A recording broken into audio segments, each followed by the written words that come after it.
이 시간 우리가 함께 나눌 말씀은 우리 다니엘 12장 1절부터 4절까지의 말씀입니다. 다니엘 12장 1절부터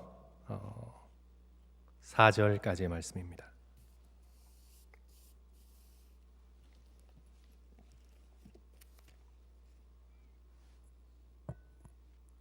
제가 가지고 있는 구약 성경 1255쪽에 있습니다. 우리 한 절씩 교독하시고요. 마지막 4절 함께 읽겠습니다.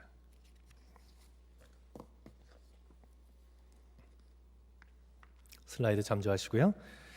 그때에 내 민족을 호위하는 큰 군주 미가엘이 일어날 것이요 또 환란이 있으리니 이는 개국 이래로 그때까지 없던 환란일 것이며 그때에 내 백성 중 책에 기록된 모든 자가 구원을 받을 것이라. 땅의 티끌 가운데서 자는 자 중에서 많은 사람이 깨어나 영생을 받는 자도 있겠고 수치를 당하여서 영원히 부끄러움을 당할 자도 있을 것이며 지혜 있는 자는 궁창의 빛과 같이 빛날 것이요 많은 사람을 옳은 대로 돌아오게 한 자는 별과 같이 영원토록 빛나리라. 우리 같이 읽습니다.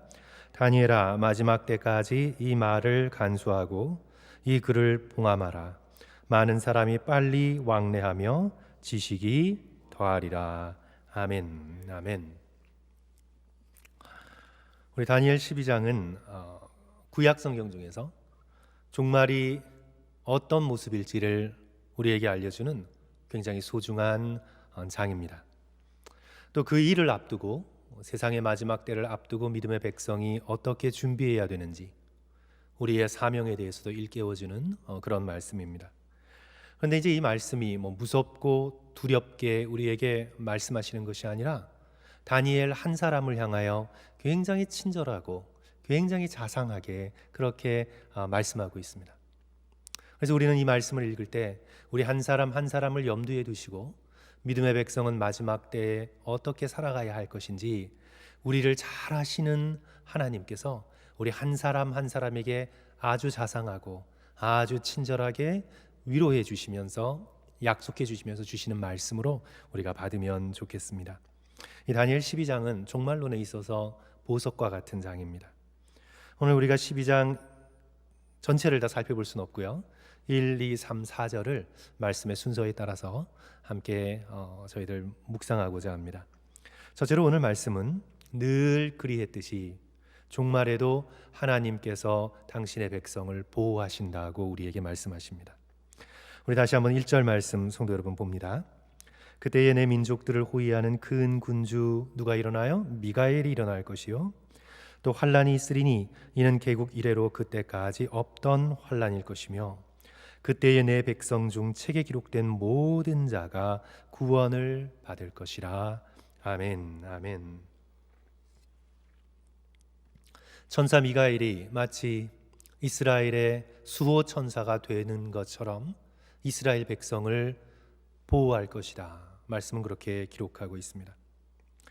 내 민족을 호위하는 큰 군주라고 말씀을 하십니다. 큰 군주다.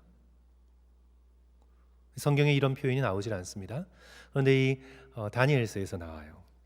우리가 이제 신약에 우리는 별로 그렇게 많은 관심을 두진 않지만 단장짜리 성경이 있는데 그 중에 하나가 유다서거든요. 우리 빌레몬서와 함께 유다서를 보시면 유다서 9절에 미가엘을 뭐라고 호칭하냐 하면 천사장이다 이렇게 말하고 있어요. 천사장 미가엘이 모세의 시체에 관하여 마귀와 사탄과 다투어 변론할 때에 미가엘은 천사장입니다.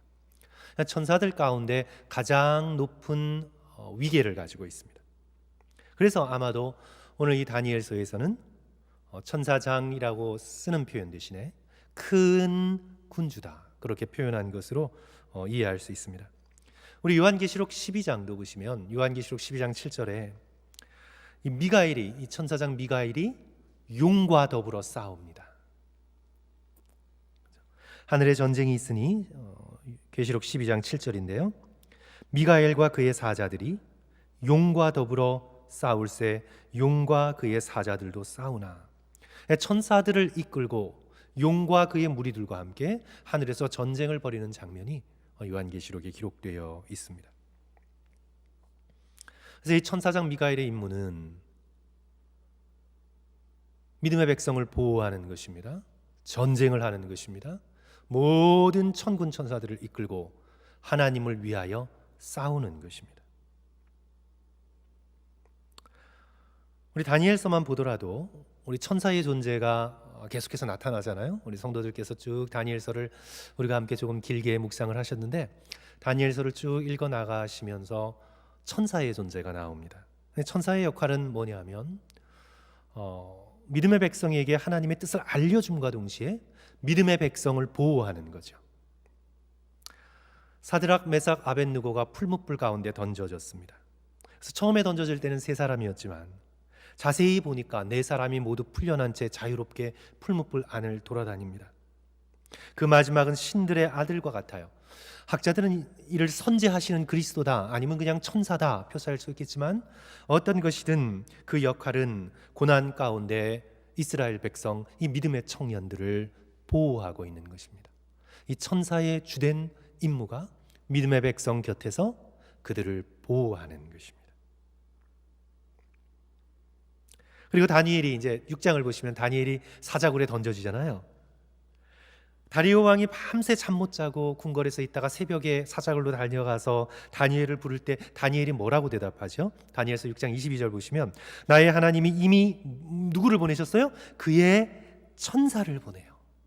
사자들의 입을 봉하셨으므로 사자들이 나를 상대하지 못하게 하셨사오니, 하나님께서 다니엘을 보호하시기 위하여 천사를 보내셔서 사자의 입을 막아버리셨습니다. 여기서 천사의 주 역할이 뭐죠? 믿음의 백성을 보호하는 역할입니다. 오늘 본문에서도 우리 이전에서는 천사 가브리엘이 나왔고 오늘 천사장 미가엘도 등장하고 하는데요, 두려워하는 다니엘을 위로하고 다니엘에게 천사 가브리엘이 메시지를 줍니다.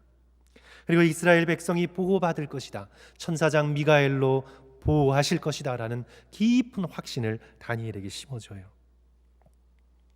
성도들께서 신약을 보시면 예수 그리스도께서도 굉장히 흥미로운 말씀을 전하셨습니다.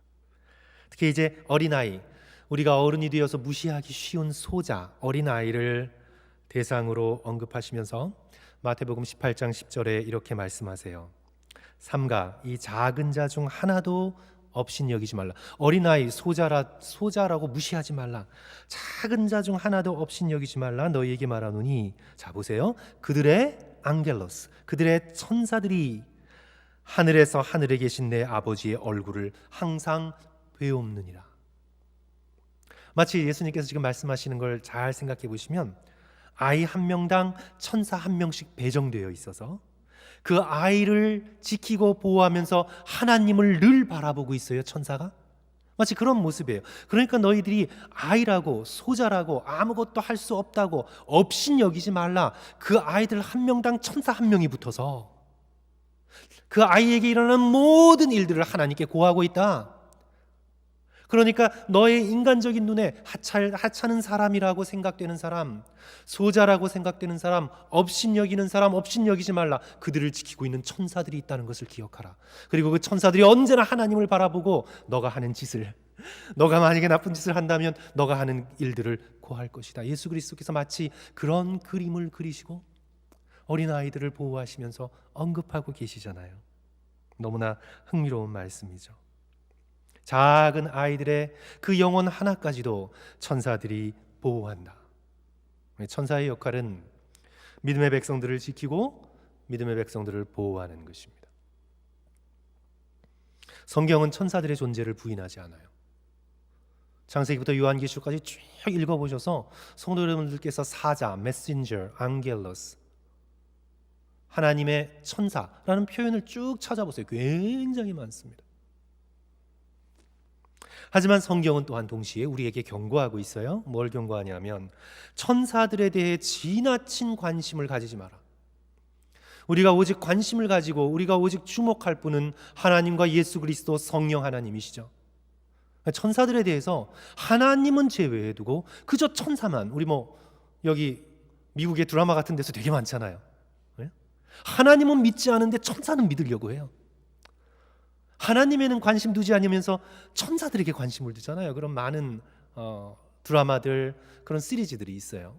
그런데 성경은 우리에게 천사들의 존재에 대해서 분명히 언급하시고 그 천사들이 하는 역할에 대해서도 우리를 위로하시기 위해서 충분히 말씀해 주시되 천사들을 절대로 숭배하지 마라.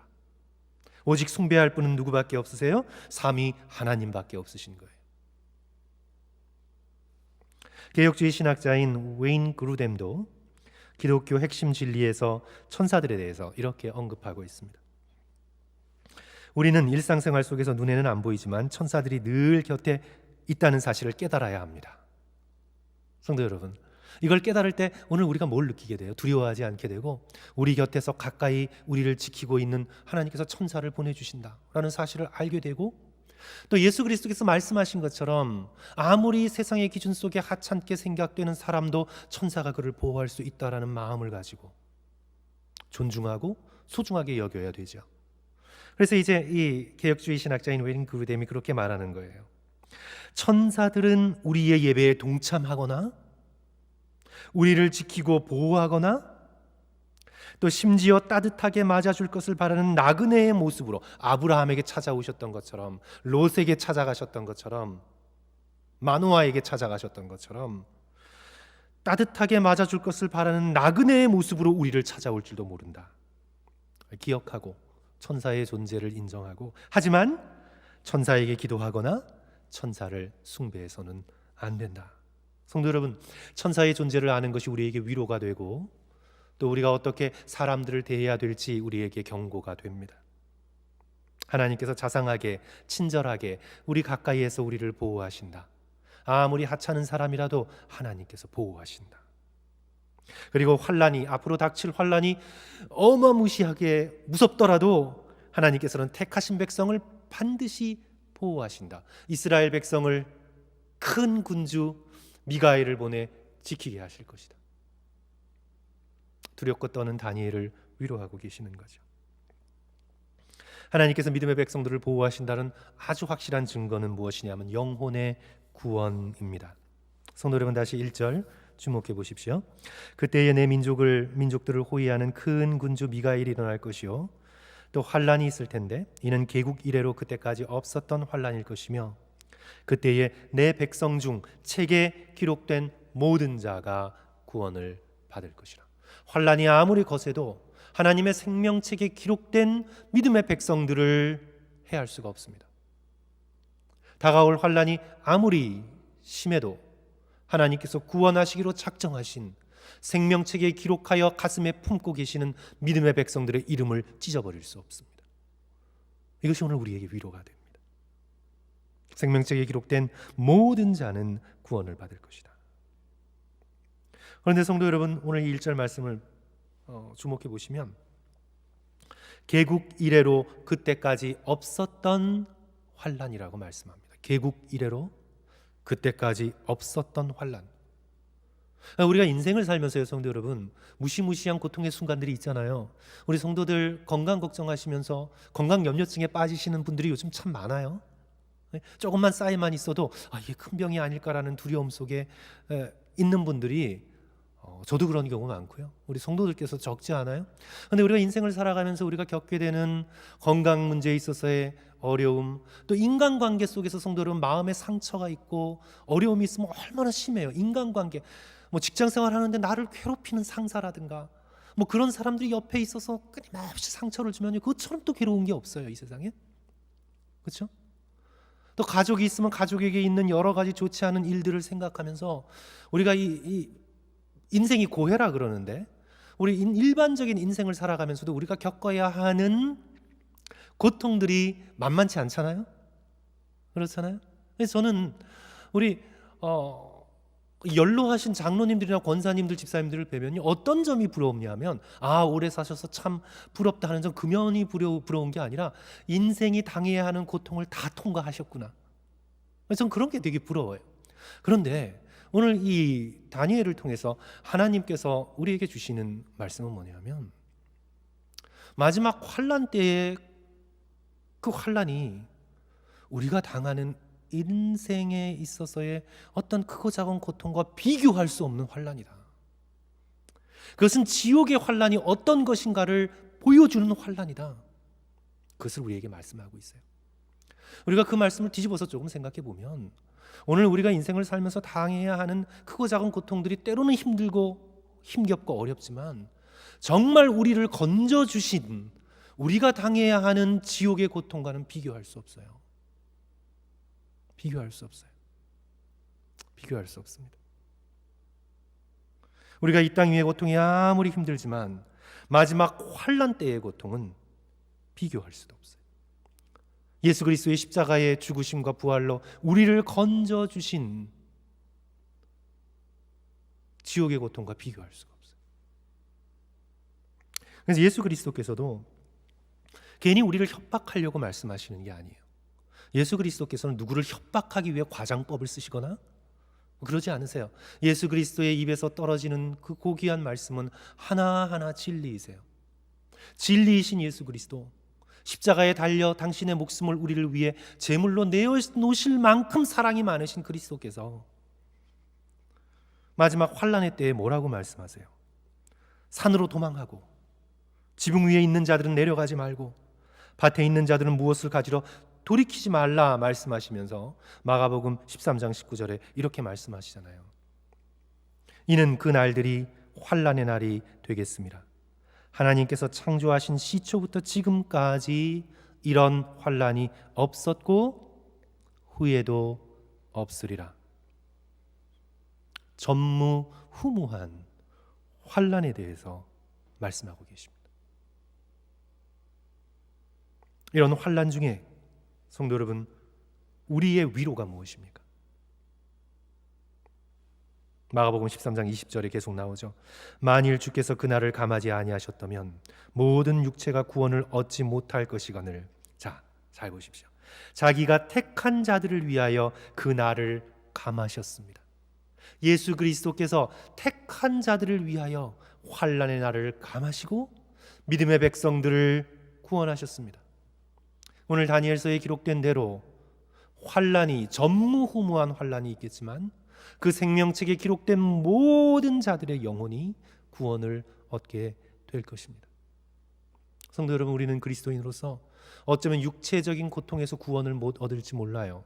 우리가 그리스도인들이라고 다 평안하게 100세까지 사는 것이 보장되지 않잖아요. 우리는 그리스도인이고 신실한 그리스도인이면서도 우리는 육신의 고난을 당할 수도 있어요. 질병의 고통을 통과해야 될 수도 있어요. 하지만 우리에게 주께서 주신 약속은요, 그것과 비교할 수 없이 더 큰 환난의 고통, 지옥의 고난 속에서 우리를 건져주신 구주 예수 그리스도의 빛나는 구원을 우리가 소유하고 있다는 것을 깨닫고 우리가 감당할 만큼 고난을 허락하시고 고난 당할 즈음에도 피할 길을 내시고 또 오늘 말씀을 비추어 보면 천사들을 보내주셔서 저와 여러분을 능히 그 고난 속에서 보호해 주시겠다고 약속하고 계시는 거죠.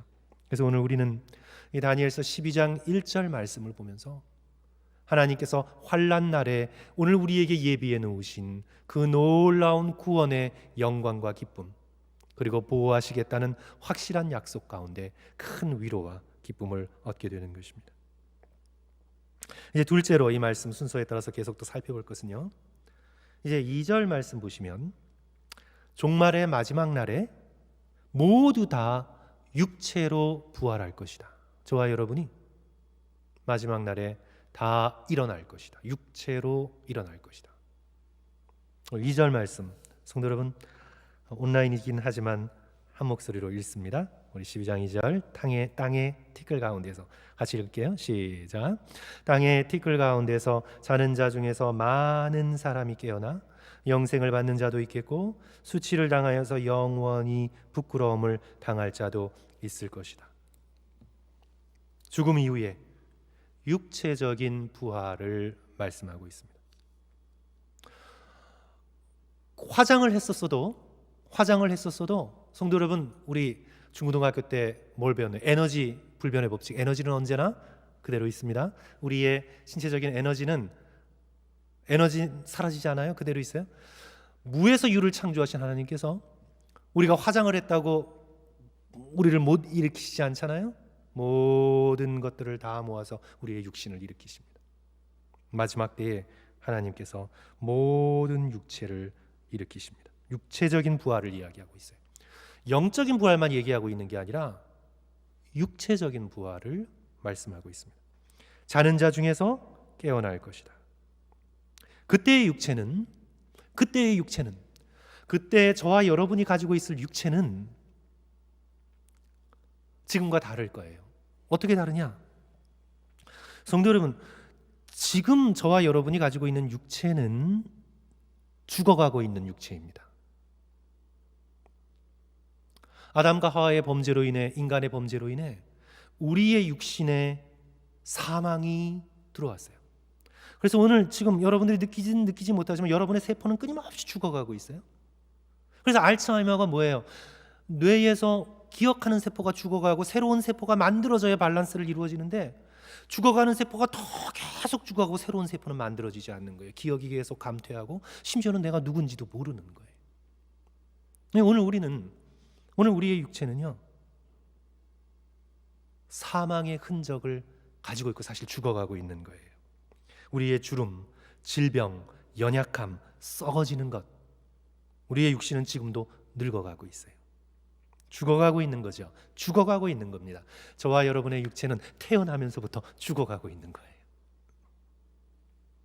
그런데 부활 때의 육체는 그런 죽음의 흔적이 다 사라질 것입니다. 그러면 저와 여러분은 어떤 모습일까요? 고린도후서 15장의 말씀처럼 썩지 않을 것으로, 영광스러운 것으로, 강한 것으로 하나님께서 입혀주실 것입니다.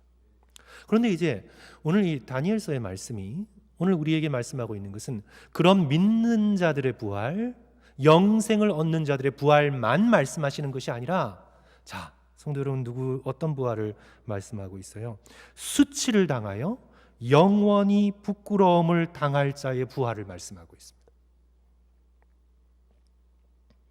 그러니까 구원받은 백성의 육체적 부활만 얘기하는 것이 아니라 악한 자들의 부활을 얘기하고 있어요. 악한 자들도 부활합니다. 악한 자들도 육체적으로 부활해요. 사도행전 24장 15절에서 산헤드린 공의회 앞에서 사도 바울이 이렇게 선언합니다. 나는 의인과 악인의 부활을 믿노라. 나는 의인과 악인의 부활을 믿노라. 악인의 부활도 있습니다. 악인의 부활은 어떤 모습일지 잘 모르겠어요. 어쩌면 그림자와 같은 모습일까요? 아니면 요즘 유행하고 있는 영화 좀비 같은 모습일까요? 악한 자들의 모습은 모든 죽음의 흔적이 100% 드러난 모습일 거예요. 그렇죠? 사망의 온갖 추한 것들로 전부 다 둘러진 모습일 거예요.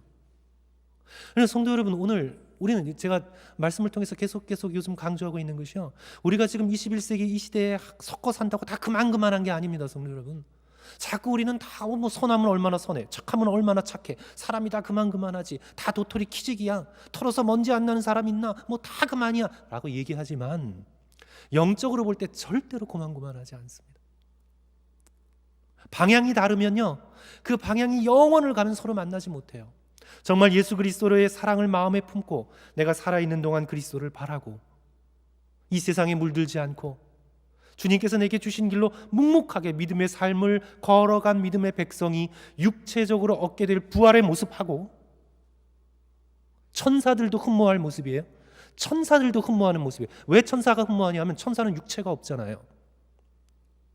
우리 인간만이 가지고 있는 하나님께서 인간에게 주신 너무나 놀라운 축복이죠. 천사도 흠모해요. 왜냐하면 천사는 육체를 가지지 못해요. 그런데 우리는 거룩한 하나님께서 회복해 주시는 육체와 영혼을 함께 가지고 있잖아요. 천사도 흠모할 아름다운 모습으로 우리는 변해가고 있는 중이고, 그리고 하나님을 등지고 자신의 욕심을 향해 끊임없이 하나님을 부인하고 이 세상을 살아가고 있는 사람들이 결국 도달할 악인의 부활은요, 성도 여러분, 어떤 모습이겠어요? 차마 우리가 그릴 수 없는 죽음에 100% 붙들려 있는 그런 모습이겠죠. 확실한 건 다 부활하여 하나님 앞에 서게 될 것입니다. 그래서 어떤 자는 영생의 부활로 나가고 어떤 자는 눈뜨고 볼 수 없는 수치를 당하여 영원한 부끄러움에 처하는 부활로 나올 것입니다. 나는 의인과 악인의 부활을 믿노라. 사랑하는 성도 여러분, 이 세상 사람들, 많은 사람들이, 또 특별히 조금 배웠다고 생각하는 사람들이 부활은 없다, 이 세상은 죽으면 끝이다 라고 주장을 해요. 그런데 성도 여러분, 아무리 그렇게 주장한다고 해도 정말 한번 그렇게 믿어보세요. 여러분이 정말 한번 그래, 죽으면 끝이야, 아무것도 없어, 한번 그렇게 믿어보세요. 이 세상이 얼마나 불공평하고 부조리합니까? 죽어서 반드시 뭔가 있어야 합니다. 제가 히틀러 얘기를 가끔씩 듣는데요, 히틀러 같은 살인마가 마지막 날 벙커에서 자기는 총을 쏘고 죽었잖아요. 그것으로 끝났어요? 아무것도 없어요. 아무것도 없어요. 만약에 그걸로 그냥 퉁 하고 끝났어요. 굉장히 클린한 엑짓이죠. 클린 엑짓, so clean. 사람을 그렇게 많이 죽이고 그렇게 괴롭히고 그렇게 많은 사람들에게 고통을 가져다 준 그 사람이 자기는 그냥 깨끗해 갔어요. 아무것도 없어요. 아우슈비츠에서 그 고통을 당하고 죽어간 사람들이야 죽으면 다 끝이에요. 아무것도 없어요. 얼마나 부조리해요. 성도 여러분, 어떻게 그걸 믿어요? 이 세상에서 죽으면 끝이다?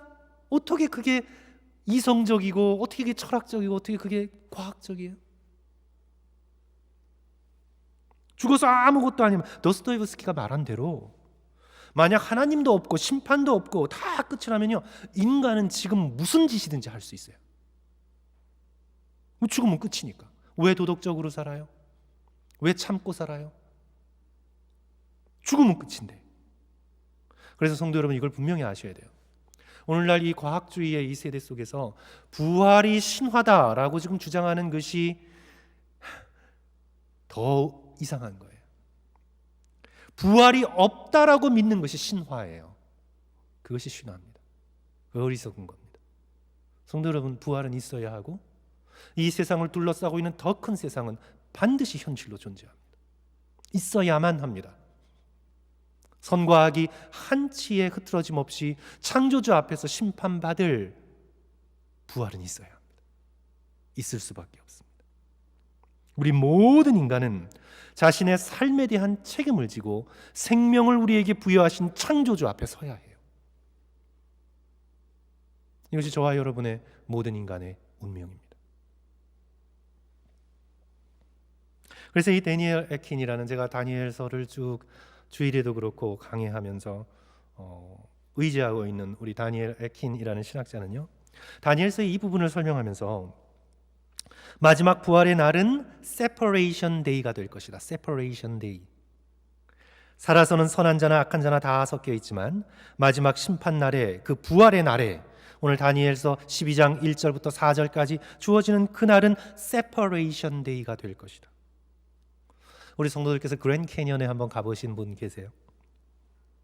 그랜드 캐니언에 남쪽과 북쪽이 있죠. 남쪽과 북쪽이 있어요. 우리 전추는 가보셨어요? 못 가, 아직 못 가. 우리 장로님들은 가보셨어요? 저만 가봤나 봐요. 이렇게 그랜드 캐니언 가시면 이렇게 북쪽과 남쪽이 있잖아요. 근데 남쪽에 원래 관광객들 90%가 몰리고, 북쪽은 좀 더 춥고 높아서 한 10%의 관광객밖에 안 몰려요. 그런데 이제 그랜드 캐니언에서 남쪽과 북쪽이 이게 눈으로 보면 10마일, 10마일밖에 안 돼요. 10마일. 10마일이면 짧잖아요. 그래도 걸어가려면 멀지만 10마일밖에 안 돼요. 그런데 그걸 건널 수가 없어요. 아니, 물론 건널 수 있어요. 밑으로 쭉 내려갔다 올라가려면 1박 2일, 2박 3일 해가지고 건너든지, 아니면 자동차로 돌아서 5시간, 200 몇십 마일을 돌아서 가야 돼요. 그러니까 지금 눈에 보이는 그랜드 캐니언의 노스 림, 북쪽하고 남쪽을 눈에 보이지만, 건너갈 것 같지만 건너갈 수가 없어요. 거기에 뭐가 있는 거예요? 협곡이 있고 캐년이 있는 거, 아주 깊은 협곡이 있는 거. 마찬가지예요, 성도 여러분. 부활의 날에 하나님께서 그런 그랜드 캐니언에 있어서의 그 협곡과는 비교할 수 없이 더 깊은 협곡으로 의인과 악인을 갈라놓으실 거예요. 예수 그리스도께서 누가복음 16장 26절에서 거지 나사로의 비유 통해 아브라함의 입을 빌려서 이렇게 말씀하시나요? 너희와 우리 사이에 큰 구렁텅이가 놓여 있어 여기에 너희에게 건너가고자 하되 갈 수가 없고 거기서 우리에게 건너올 수도 없게 하였느니라. 이게 거지와 나사로의 비유이긴 하지만 예수 그리스도께서 분명히 비유를 통해서 가리키시는 것은요, 거기와 여기는 왕래할 수가 없습니다. separate, 왕래할 수가 없습니다. 천국과 지옥은 1%도 섞일 수가 없어요. 섞이는 순간 천국은 천국이 아니에요. 천국과 지옥은 완벽하게 갈라져 있어요. 그래서 부활의 날은 separation day입니다. 마지막 날입니다. 예수 그리스도의 또 다른 비유를 보시면, 예수 그리스도께서 그토록 사랑이 많으신 분이심에도 불구하고 야, 사는 거 다 그게 그거야, 대강 살아, 내가 다 구원해 줄게, 예수 그리스도께서 그렇게 말씀하시지 않잖아요. 야, 그냥 살아봐, 너희들 뭐 얼마나 선하면 선하니, 그냥 대강 살아, 마지막 날에 내가 너희들 모두 다 만인을 구원해 줄 거야. 예수께서 그렇게 말씀하시려면 성육신 하실 필요도 없었고, 이 땅을 살아가시면서 십자가의 고난을 받으실 필요도 없었고, 부활하실 필요도 없으셨습니다. 사랑이 충만하신 예수 그리스도께서 너무나 우리를 사랑하셔서 그 마지막 부활의 날, 심판의 날, 세퍼레이션 데이에 예수 그리스도의 십자가의 복음을 의지하고 영생의 부활로 나오기를 바라셔서 말씀하시잖아요. 알곡과 가라지가 반드시 구분이 됩니다. 지금은 알곡과 가라지가 섞여 있지만 마지막 날에 천사들을 통해 하나님께서 반드시 구분하십니다. 그래서 사랑하는 성도 여러분, 우리는 다니엘서 12장의 말씀을 읽고 예수 그리스도의 복음서의 말씀을 읽으면서 우리는 이 말씀 속에서 부활의 신앙을 더욱 확실히 할 수 있는 저와 여러분 되시기를 주님의 이름으로 간절히 축원합니다. 살아있을 때, 지금 은혜의 때에 우리는 하루하루 예수 그리스도의 십자가의 은혜를 의지하여 구원받는 하나님의 아름다운 백성으로 부활의 확신을 가지고 오늘도 두렵고 떨림으로 믿음의 길을 걸어가실 수 있는 저와 여러분 되시기를 주님의 이름으로 간절히 축원합니다. 우리 마지막으로 간단하게 우리 언급합니다. 이제 살아있는 동안, 오늘 이 말씀은 우리에게 사명이 있다, 오늘 우리가 살아있는 동안 미션, 사명이 있다는 것을 가르치세요. 우리가 보호받고 마지막 날에 부활하여서 영생을 받게 될 텐데, 그러면 이제 그때까지 우리는 뭘 해야 돼요?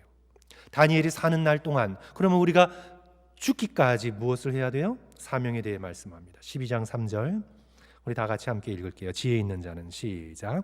지혜 있는 자는 궁창의 빛과 같이 빛날 것이요 많은 사람을 옳은 대로 돌아오게 한 자는 별과 같이 영원히 빛날 것이라. 오늘 우리에게 두 가지 사명을 주고 있습니다. 살아있는 저와 여러분에게, 지금 살아있는 다니엘에게 가브리엘이 하나님의 말씀을 통해 두 가지 사명을 줘요. 첫째로 지혜로운 삶, 사람들을 옳은 대로 인도하는 삶.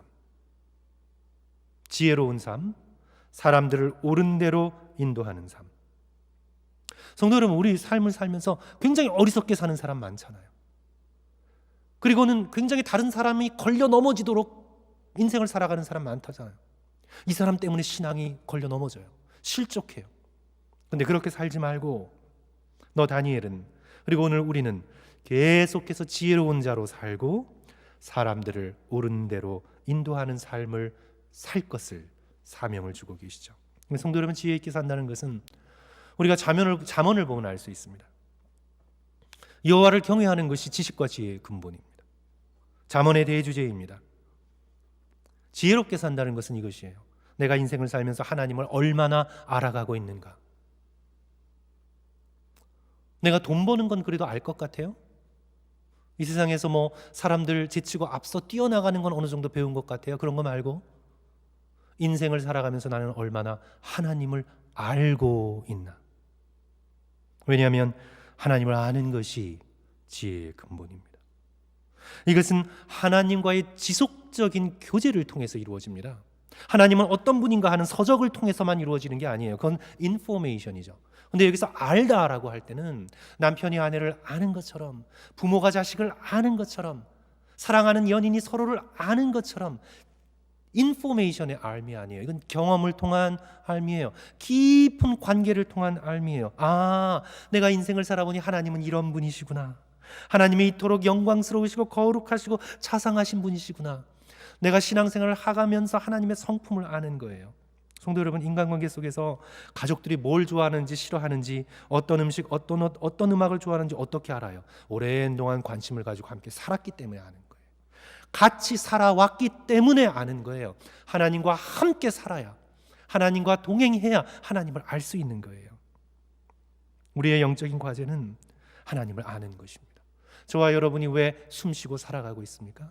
오늘 우리에게 1년, 10년, 20년의 시간이 왜 주어졌다면 왜 주어졌습니까? 하나님을 알라고 우리에게 주신 것입니다. 성도 여러분, 제가 제 아내와 밥 먹으면서 얘기하다가 집사람이 저한테 이런 말을 해요.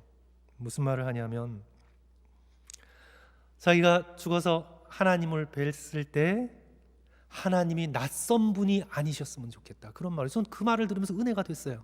은혜가 됐어요. 자신이 하나님을 만나게 될 날이 있을 텐데, 얼굴과 얼굴을 맞다고 눈과 눈을 보고 하나님을 만날 때가 있을 텐데, 그때 하나님이 너무 낯선 얼굴이시지 않기를 위하여 나머지 인생을 살아가야 되겠다. 하나님이 낯선 분이 아니셔야 되겠다. 내가 늘 사모하고, 내가 늘 기도하고, 내가 늘 교제하며, 내가 늘 사랑했던, 나와 함께 동행했던 하나님. 그래서 우리가 죽어서 하나님 앞에 설 때, 아, 하나님이셨군요, 당신이셨군요, 내가 늘 사랑하고 마음속에 꿈꾸어왔던 하나님, 바로 그분이시네요. 성도 여러분, 이것이 축복입니다. 이것이 축복이에요. 이것을 위해서 우리가 살아야죠.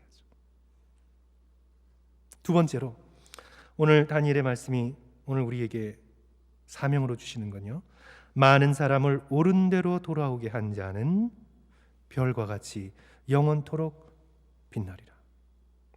성도 여러분, 인생을 살아가시면서 사람들의 걸림돌이 되지 마세요. 내 자존심 지키느라 사람들이 신앙의 길에서 걸려 넘어지지 않도록 성도 여러분 주의하세요. 내 나름대로의 작은 의를 성질껏 뽐내느라 주변 사람들이 예수 그리스도를 알아가는데 걸림돌이 되지 않도록 성도 여러분, 교회 안에서 그렇게 섬기시고 약한 자들을 돌보아 가시면서 나 때문에 다른 사람들이 실족하지 않도록 하세요. 저는 성도 여러분 많이 봤어요. 목회자들 중에서도 적지 않아요. 목회자인 아버지 때문에 신앙을 버리는 목회자의 자녀들이 적지 않아요. 그렇게 걸림돌이 되지 마세요. 여러분들이 교회에서 중직자로 섬기시면서 여러분들의 섬기시는 모습을 보고 자녀들이나 친구들이 난 이제 더 이상 하나님 안 믿어, 이런 사람이 되지 마세요.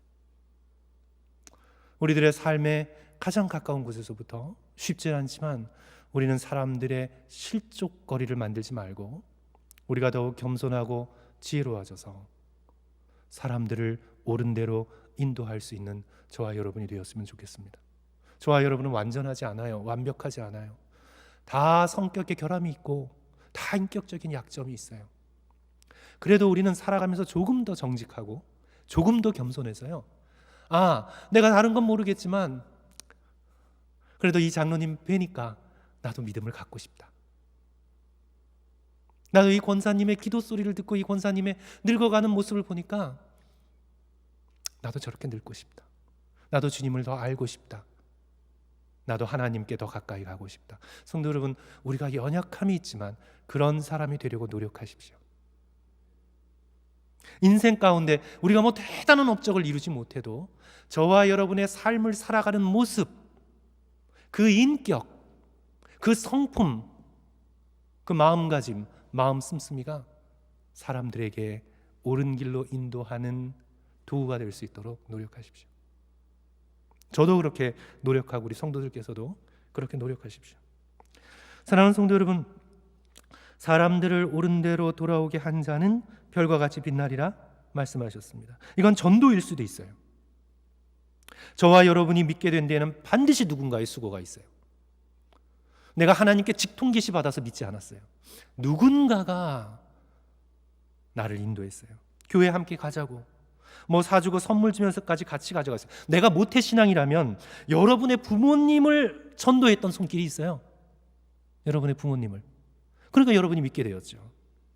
우리가 믿게 된 데는 반드시 누군가의 기도와 눈물이 있었어요. 더 위로 올라가면 선교사님들의 땀이 있었고 순교자들의 피가 있었어요. 저와 여러분들은 거저 믿게 된 것이 아닙니다.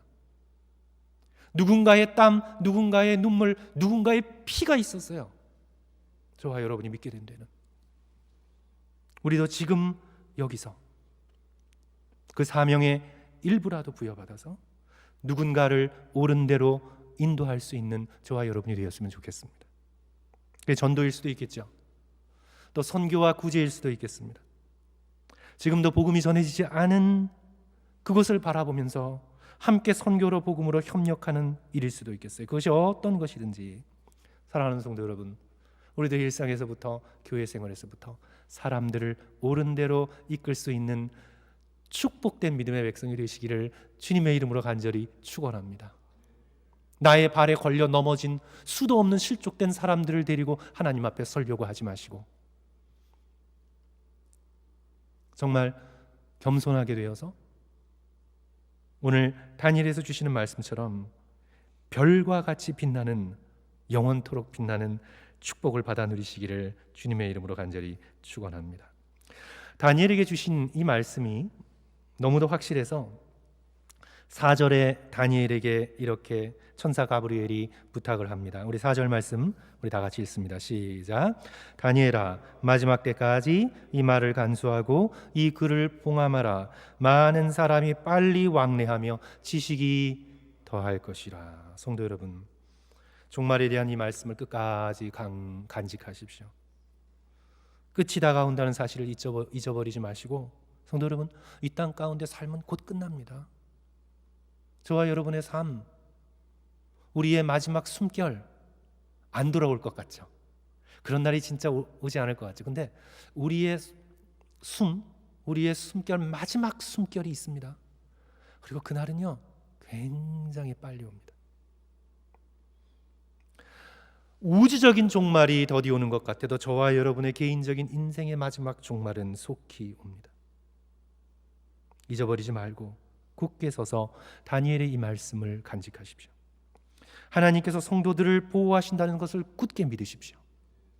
그리고 모든 고난과 환난 속에 반드시 부활의 영광스러운 몸으로 나온다는 소망을 가지십시오. 그리고 지금 이 순간을 하나님과 동행하십시오. 하나님과 함께 사십시오. 하나님과 살아가십시오. 하나님께서 내게 허락하신 사람들을 주께로 인도하십시오. 걸림돌이 되지 마십시오. 그렇게 다니엘에게 주신 이 오늘 복된 12장 1절부터 4절까지의 말씀이 오늘 저와 여러분의 얼마 남지 않은 인생 가운데 이루어지는 놀라운 축복을 받아 누리시기를 주님의 이름으로 간절히 축원합니다. 우리 시간 함께 기도하겠습니다. 오늘 성도 여러분들께서 우리 슬라이드 참조하시고 우리 세 가지 기도의 제목 마음속에 새기시면서 슬라이드 보시면서요 우리 간절히 함께 기도합니다. 성도 여러분, 오늘이 마지막일 수 있다는 종말론적 신앙을 회복해야 합니다. 주님, 종말론적 신앙, 오늘이 마지막일 수도 있다는, 주님이 오늘 나를 부르실 수도 있다는 이 신앙을 주여 회복해 하여 주시옵소서. 마지막 때를 기다릴 수 있도록 도와주시옵소서. 두 번째로 우리 2020년 마지막 달 12월 잘 말씀과 기도로 마감할 수 있도록 기도해 주시고, 우리 2021년 우리 백신이 막 개발되고 나오고 있는데 주께서 길을 열어주셔서 우리 성도들이 함께 즐거운 마음으로 모여서 예배드리고 서로를 옳은 대로 인도할 수 있는 복된 날을 주께서 허락해 주십시오. 우리 2020년 마지막 달 위에 기도하시고 2021년 열어주시기를 기도하시고요. 세 번째로 특별히 환우들을 위해서 기도해 주십시오. 우리 코로나가 너무 확산이 빠르고요. 우리 성도들 가운데서도 그런 코로나의 그런 것 속에 고통당하시는 분들이 계실 수 있습니다. 성도들께서 서로 돌아보시고 기도하시고 환우들을 위해서 기도해 주시고요. 특별히 오늘 광고드린 대로 우리 사랑하는 조경순 권사님 어머니를 하나님께 올려드린 우리 조기원 장로님과 그 가정을 위해서 우리 시간 함께 위로해 주시라고 간절한 마음으로 다 같이 함께 기도하겠습니다. 다 같이 기도합니다. 사랑과 은혜가 많으신 주님, 오늘 다니엘의 말씀을 통해 우리를 일깨워 주셔서 감사합니다. 아버지, 너무나 미지근하고 쉽고 그래서 이 땅 가운데 다 섞여 사는 줄 알고 늘 유혹받고 아버지여 늘 게으르게 영적으로 깨어있지 못하고 살고 있는 우리들에게 아버지여 다니엘에게 다가오셔서 귀한 말씀을 주신 하나님의 그 놀라우신 자비처럼 아버지여 우리를 깨워 주시옵소서. 아버지 천사를 보내셔서 우리의 연약함을 도와주시옵소서. 아버지여 주님 천사들을 가깝게 우리에게 보내주셔서 어려움의 순간에 환난의 순간에 우리를 보호하여 주시옵소서. 아버지여 지켜 보호하여 주시되 다니엘을 둘러주시고 그들을 보호하여 주셨던 것처럼 아버지여 이스라엘 백성 유대 백성들을 아버지여 그 환난의 날 바벨론에 끌려간 그날 아버지 그 고통의 날에도 천사 미가엘을 통해서 보호해 주시겠다고 약속하신 것처럼 아버지여 주님 주님 믿음의 백성들 한 사람 한 사람을 놓치지 마시고 아버지 우리들을 보호하여 주시옵소서. 우리들을 깨우쳐 주시옵소서. 가브리엘을 보내주셔서 아버지여 말씀을 깨닫게 하시고 깨닫지 못하는 말씀도 아버지여 느끼고 받게 하여 주셔서 깨어 일어나 주의 말씀 앞에 서서 종말을 믿음으로 기다릴 수 있도록 도와주시고 아버지여 주님 주께서 주시는 놀라운 말씀으로 깨어 있을 수 있게 도와주시고 아버지여 사명자의 삶을 살아갈 수 있도록 도와주시옵소서. 지혜롭게 살 수 있게 도와주시고 하나님과 함께 동행할 수 있게 도와주시고 아버지여 주님과 함께 살아낼 수 있게 도와주시고 그리하여 이리의 인생을 마쳤을 때 주님을 더 알 수 있고 주님을 더 깊이 알아가는 시집 가운데 아버지여 주님을 만날 수 있도록 도와주시옵소서. 아버지여 주님 많은 사람들을 주님께로 인도할 수 있는 아버지여 사명자의 삶을 살아갈 수 있도록 도와주시고 아버지 우리의 연약함과 우리의 넘어짐으로 사람들을 걸려 넘어지게 했던 우리의 죄와 연약함을 용서하여 주시고 아버지여 우리를 사하여 주시고 정결케 하여 주시고 아버지여 깨끗게 하여 주셔서 다시 힘을 내고 일어나 우리를 도와주시는 성령의 능력으로 아버지 나머지 삶 가운데 아픈 자들을 위로하고 연약한 자들을 일으켜 세우고 그들을 위해 함께 기도하며 아버지여 주님 사람들을